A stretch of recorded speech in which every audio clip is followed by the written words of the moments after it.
democracy in Tinubu Nigeria. and his people created a militia, Daniel. Who said those Tinubu words? brought in leadership I'll ask a third skills time. into governance. Tinubu and his people created a militia. Who said those words? Tinubu and his people never created the militias. That's So why did you say they did on January 22nd, 2023? I never said that. The candidate of All Progressives Congress, Asiwaju Bola Ahmed Tinubu, and his people created a militia. This is the first time in the history of Nigeria we are seeing a political party creating a militant arm leading to election. Sunday, June 14 is today, 2026. Good afternoon, everyone. There is this news that is trending of the recent video of Mr. Peter Obi, the presidential candidate of the NDC, saying that I am going to release Nnamdi Kanu if I become the president of the Federal Republic of Nigeria. Now, his message came with a lot of acceptance from across the country. However, those people that don't like Peter Obi, they did something and shot themselves on their foot.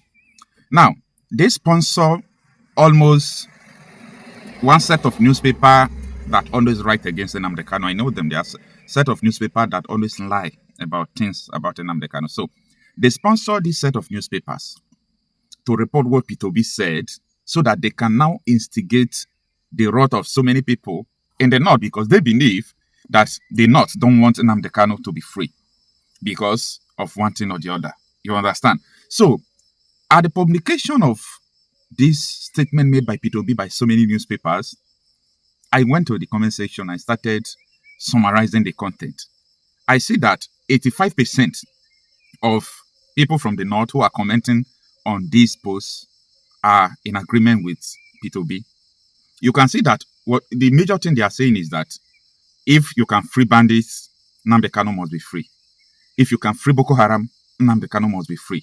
Yes, Nnamdi Kanu is supposed not to be in detention. Now, this is not just in agreement with Peter Obi. This is because of the reality on ground in Nigeria. A lot of people have now come to realize that Nnamdi Kanu was and is not that evil the Nigerian government portray him to be before the people. So many people at this moment have listened to so many clips about Nnamdi Kanu. They now see his intention. They are now seeing what he saw before. A lot of people are now beginning to say that this man is like a godsend. This man is supposed not to be in prison. Now, this is totally different from his life, personal life. As you see me, I don't talk about people's life. Whether you're a president, you are this, anything that concerns your personal life, it doesn't concern me. I see a lot of people who come to talk about personal life of Nnamdi Kanu. No, it's not necessary. You see, I judge people by their concept. I judge people by their intentions. I judge people by what they say and what they are doing. I don't just judge people by the mistake they make while trying to do good things.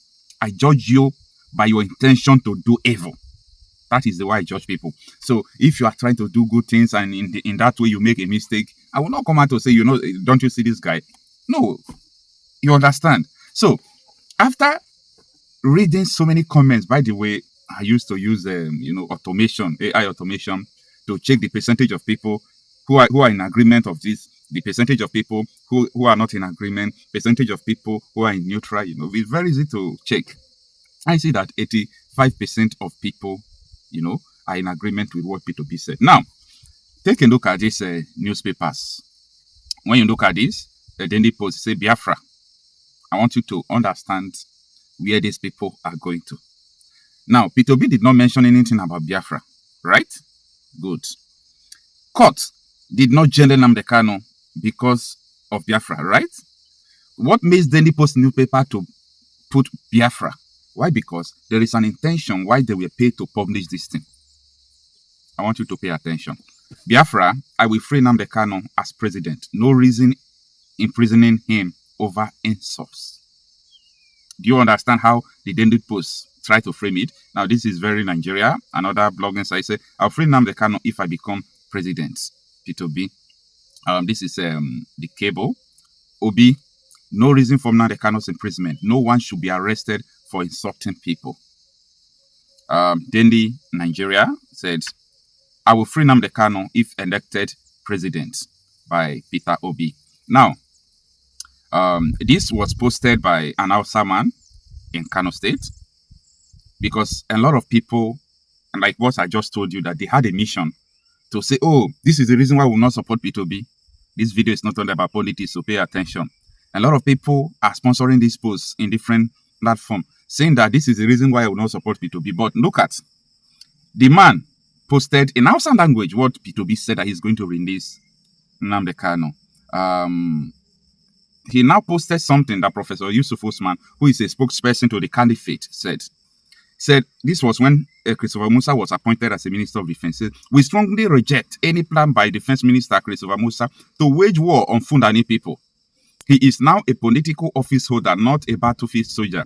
We demand dialogue and non-violent solution, not endless warfare. Military confrontation will fail. You see, sometimes, if people come out to say Fulani terrorists, that Fulani are killing people, P2B will come out to defend them, right? I understand where P2B is coming from. That don't say that Fulanis are terrorists because you can't incriminate the whole culture. I understand everything that he's saying, right? But this is what this man is saying. This man did not say we strongly reject any plan by Defense Minister Christopher Musa to wage war on terrorists or Fulani militia. He said to wage war on Fulanis. He identified the terrorists as Fulanis. Get your head correct. I don't read by emotion. I do my facts before I say something. So when I come out to say Fulani militia, Fulani terrorists, I am saying what your guy said, a spokesperson to the Caliphate Republic, to the Caliphate. He's saying that we reject any war you want to wage against Fulanis because they see the war against terrorists, aka bandits, as a war against the Fulanis. I hope you are understanding. Follow me. So, after going through all these things, I want you to listen to what P2B said. Stay with me. I'll be right back. And I want you to put it on tape. I said repeatedly that there's no reason for keeping Nnamdi. That's right. As far as I'm concerned, there's no reason whatsoever that you cannot arrest somebody because he was speaking on radio, he's calling people names. Doesn't make sense. You know, everybody can tell you anything. I'm a politician, people call me some names. And I don't think calling me name have anything to do with it's an offense. It's not an offense. So for me, I said it that even all agitators, if I'm in government today, I will discuss with them. I will engage them. I will consult them. Because I believe that they have a reason for whatever they want to do. It's only by engaging them that we'll learn and see how we can solve it and everything. And that's my own, but I'm not in position to do anything today. You're talking about an issue of rigging. Yes, somebody mentioned how we sure the elections are not going to be rigged. Elections are rigged in Nigeria because Nigerians want it to be rigged. It's as simple as ABC. I do whatever is possible to protect the vote, but unless Nigerians decide that their vote will count, it will not count. Because if you vote and you say you're pulling booth and say that this must be counted here, it will be counted. But Nigerians, because our politics is transactional, the average Nigerian doesn't know who is his problem. He thinks his problem. So a Nigerian will rather go to and vote and go home and go to night vigil, when he should actually stay. The night vigil will be on counting his vote, and he will count the person to count that vote. But he will vote and go to night vigil on Saturday, and that's not praying, because he thinks that he's the only person God created, and God will solve his problem. No, the problem is, the question is to ask yourself today, what is the problem of Nigeria? It's diverse. There's a lot of problems. Said it what? It's diverse. I think there's a lot of problems in Nigeria that we need to address. It's diverse. What do you think the problem of Nigeria is? I don't know, sir. I'm not in your... Think it's diverse. No. You answer now. Nigeria have only one problem. That's right. Okay. Leadership. Thank you. Thank you. Any other thing, God gave Nigeria everything. I can tell you Nigeria is more blessed than this country. That's right. 100%. 1 million. It is you have leadership. What you have is leadership problem. Yeah. And as I deal with that problem, you abandon it and be looking for what is the problem. Yes. So if Nigerians know that their problem is leadership, they'll face it. That's right. And insist that they must get good. That's right. And that's it. So everybody will be part of protecting that vote. There was another question. Yes, Yes. Stand up.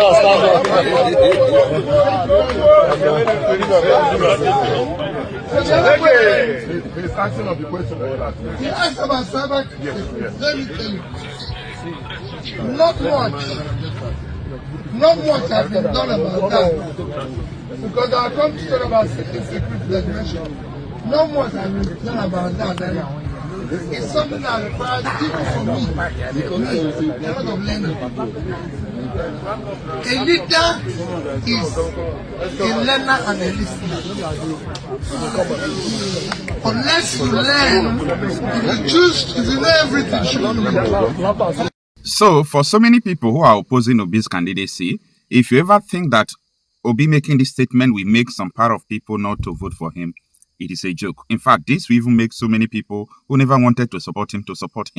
Because at this moment in time we are in Nigeria, it is a time to differentiate between those who want to conquer Nigeria and those who are willing to bring solution. For me, I don't know about you. Everybody has their own personal opinion.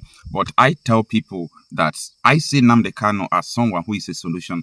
So many people who disagree with him before, almost 70% of people who disagree with Nnamdi Kanu before. So many of them are saying, oh, I made a mistake. This man was right. This one was this. Why? Because you cannot hide the truth. You can't hide the truth. No matter how you try to hide the truth, try to manipulate things, at the end, the reality will always come to hit you. I want to play what a particular man said. And then I want to showcase the foolishness of your average Nigerian. The foolishness of Bishop Coker. I want to let the world understand how foolish a Nigerian is. Not from me. But I want everybody to listen to this very, very carefully, please. And tell me if Nigerians are not stupid. Listen. We have a confession that the media has not given appropriate attention. Yes, what is that? Kawu Baraje Alhaji Kawu Baraje was a leading chieftain of the APC. Yes. And he has confessed that they imported the foreign mercenaries who have become bandits. APC imported foreign mercenaries. Baraje said it. Confessed. What more evidence? What evidence do you need? He has confessed that they imported them for the elections. Yes. This is public. Why is the media not following up? Because Nigeria is corrupt. Why are we not asking for accountability? They can't ask because Nigerians are not intelligent. So it seems very clear to me and to so many others. If you're in the public space, you hear people talking and pointing fingers. The ruling party is the direct sponsor of terrorism and insecurity in Nigeria. It was an interview granted by a so-called stakeholder in Nigeria. APC, the government, people are joining APC. I don't want to speak against the Holy Spirit.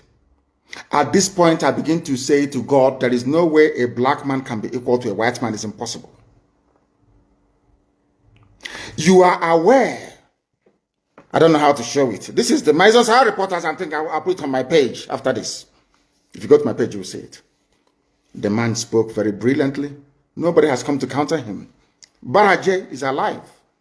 He opened his mouth and said, a part of APC said, we are the ones that brought them from the Sahel to come and kill you.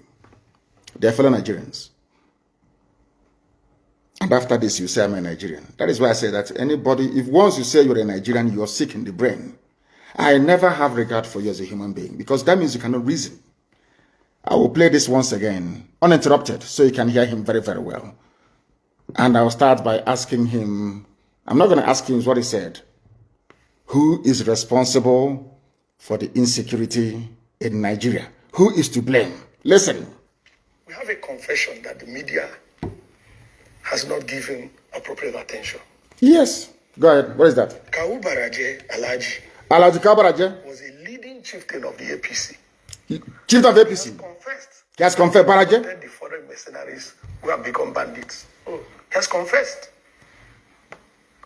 How much more evidence do you need? He has confessed that they imported them for the elections. Oh. This is public. Why is the media not following up?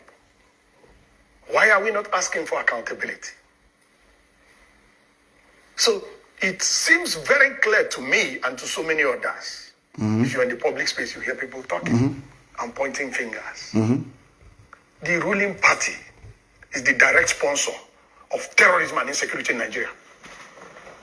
My name is Martin Onobo. I said it. Martin Onobo. APC is the direct sponsor of insecurity and terrorism in Nigeria. Ask me for the evidence. Good. I just gave you confession of Kawu Baraje. Kawu Baraje, his confession is number one. Evidence. Number two, evidence. Miyetti Allah made a public statement that if you want peace in your state, don't call any meeting. Provide land for Fulanis in your state. Ultimatum from visitors. Miyetti Allah. From terrorists. Miyetti Allah is a collaborator with the ruling party. Miyetti Allah. We had a report that the ruling party funded Miyetti Allah to the tune of 100 billion. You see that? I wasn't there when the payment was made, but that's in the public domain. One An Nigeria. official report that the government of Nigeria was going to establish a radio station. Radio station for Miyetti Allah. A terrorist group. In collaboration with Miyetti Allah. We have Fufude, the Fulani tribal dialect, will be the language of communication. Do you understand it? Now, they were saying, this is for Fulani people, sorry, for Hausa people. You know, all these years when they were conquering you, Hausa, they said Hausa, Fulani, we are Hausa, Fulani. But now they feel they have taken you over. Now they feel that they are at the crust of their conquest of Nigeria. They are now floating a radio station, no longer in Hausa language, but in their native Fulani language, Fufude. What does that tell you? As an average Nigerian, I wonder when, maybe there's something in the cow. You know, they have sex with cows and after that they sell it to us and we eat. Maybe that is when they succeed in hypnotizing us. The interviewer was asking for evidence. Let me now give you the evidence. It was us that translated this very evidence. Now it's all over the place. It's gone viral. Now let us hear from the mouth of the Fulani terrorist that the APC brought into Nigeria. Let us hear from them. Idan ba gwamnati ta daure man wanda yake cikin daji ya ta'addanci ba Allah ubangiji ya tsine ma Allah dauki rayuwa ta a wurin nan. Listen, it's in Hausa. Allah ce saniya aka san shi da ita sai noma. Saniya ba ta haifar bindiga AK-47. AK-47. Bahilla ce bai da makera da zai kera bindiga AK-47. AK-47. Gwamnati ke turowa har muka samu. Mu kuma wallahi dalilin da ya sa billahi lazi shekara na 7 ina makarantar allo. Amma lokacin da na dawo na tsinci kaina a cikin wannan abun wallahi ina mamaki kullum ina tunanin rayuwata. If I'm lying. Saboda mahaifana akalla a kasar dan banga da su. What did this man say? I will translate for you. It's on my Twitter. I don't know if it's on my Facebook page. That is why, because of these things, that is why Facebook is busy blocking, banning, suspending people. What did this man say? I'll take off my glasses to read. This man said, I swear to the Almighty Allah, that is the government, the same APC government that our brother was talking about earlier, that gave us arms. I am saying this for people that believe in one Nigeria. That is why I'm... Hi, who are they? Who created this Nigeria? Who created these people that cannot reason very well? Let me read what this man said. I swear to the Almighty Allah, that is the government, that is APC government, so-called Buhari government, that is giving arms to us. Fulani don't know what gun is. We are only headsmen. Cows don't give birth to guns. I swear to Allah, we are on our own, and the government gave us AK-47. I am not afraid to say the truth. Bishop Coker, are you listening? All of you idiots that believe in one Nigeria, are you listening? You morons, monkeys. All of you who are being deceived by this multicultural, multi-ethnic garbage, can you listen? The government that you are hoping to save you are the ones giving arms to those who have come to kill you. And you get up tomorrow morning and you say, believe in one Nigeria. That was why when Ozo 1 was under attack, that was why when these people they gave guns to attack Nimbo, Ifani Ugwani called, the Enugu State governor called Buhari many times. Buhari ignored his calls. Ugwani called the commander of the 2 division. No one took his call. He called the commissioner of police for Enugu. No one took his call. But anytime IPOB is having meeting, you come and start shooting people. But when the same people were under attack by those that they are sponsoring, they were nowhere to be found.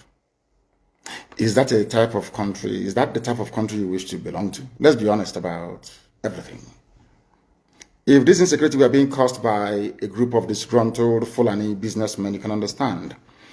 If this insecurity were being caused by a group of, say, very retarded Fulani politicians, of which there are many of them, I can understand.